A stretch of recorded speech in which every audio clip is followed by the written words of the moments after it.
ગરમીઓ શરૂ થશે ને એટલે ઊંધવા, યુરિનમાં બળતરા, પેટમાં બળતરા, એસિડિટી આવા પ્રશ્નો શરૂ થઈ જશે. તો આજનું ડ્રિંક છે ને તમે જરૂરથી બનાવીને પીજો, પેટને શાંત કરશે. એ પણ દૂધ, સાકર કે ખાંડ વગર બનશે. તો ચલો રેસીપી શરૂ કરીએ. તો જેમના માટે 1/4 કપ જેટલો મેં ગોળ લીધો છે. આ લગભગ 2 થી 3 ગ્લાસ જેટલું ડ્રિંક તૈયાર થશે, તેને અનુસાર મેં સામગ્રી લીધી છે. સાથે આપણે લેશું અહીંયા અડધા કપ જેટલું પાણી.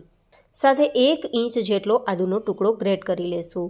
ઘણા બધાને પ્રશ્ન થશે કે આદુ તો ગરમ હોય છે, તો આદુ કઈ રીતે લઈ શકાય? બટ બિલીવ મી ગાઈઝ, આદુ આપણે એટલું જ લેશું કે જે માત્ર પેટને પાચન કરવામાં ક્ષમતા આપે અને ડાયજેસ્ટિવ સિસ્ટમ સારી કરે. આપણે જ્યારે કોઈ પણ પ્રકારની તકલીફો થાય છે ને, એ ડાયજેશન સારું ન થવાના કારણે થતું હોય છે. તો આદુ આપણે ગરમ નહીં પડે તેટલું જ લીધું છે, તો બિના ફિકર લઈ શકો છો. સાથે 2 ચમચી જેટલો લીંબુનો રસ અને થોડા મરીના દાણા. ખાસ કરીને મરીના દાણા અહીંયા આપણા પેટને શાંત કરવામાં અને પેટની તમામ સમસ્યાઓનું સમાધાન કરવા માટે યુઝ કરેલો છે.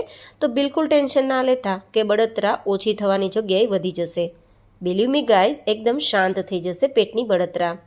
સાથે આપણે ફુદીનાનો પાવડર લેશું. તમારી પાસે ફ્રેશ ફુદીનો હોય તો 8 થી 10 પત્તા ફુદીનાના પત્તા લેવાના. અને હવે સંચળ પાવડર લેશું 1/4 ટીસ્પૂન અને સાથે ચપટીક જેટલું સેંધા નમક. અને હવે આપણે થોડો બરફ મિક્સ કરીશું ગ્રાઇન્ડ કરવા માટે.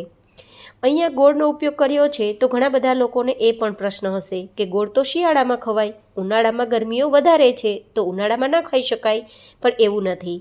આ જે પાણી સાથે ગોળ મિક્સ થશે, સાથે લીંબુ સાથે મિક્સ થશે, બધા મસાલા સાથે મિક્સ થશે, તો ગોળનું પાણી છે તે પેટને ઠંડક આપવામાં કામ કરે છે. તો અહીંયા આપણે માત્ર ગોળ ન લેતા પાણી સાથે મિશ્રણ મિક્સ કર્યું છે. તો ગોળનું પાણી તૈયાર થઈને જે શરબત તૈયાર થયેલું છે, તો તે પેટને ઠંડક આપવામાં અક્ષીર ઇલાજ છે. તો બિના ડરે આ જ્યુસ એકવાર બનાવીને પીવાની ટ્રાય કરજો અને પછી તમે મને કોમેન્ટમાં બતાવજો કે પેટમાં ગરમીઓ કેટલી શાંત થઈ ગઈ છે. તો આ રીતે ગ્રાઇન્ડ કરી એક ડ્રિંક તૈયાર કર્યું છે, જેનો લુક હુબહુ એવો જ આવે છે કે આપણે દૂધમાંથી શેક તૈયાર કર્યું હોય. અને ટેસ્ટ તો એવો સરસ આવશે કે જાણે આપણે ફ્રેશ શેરડીનો રસ પીતા હોય. આ ડ્રિંક જેવું બને કે તરત જ પી લેવાનું છે, નહીં તો એનો કલર બદલી જશે.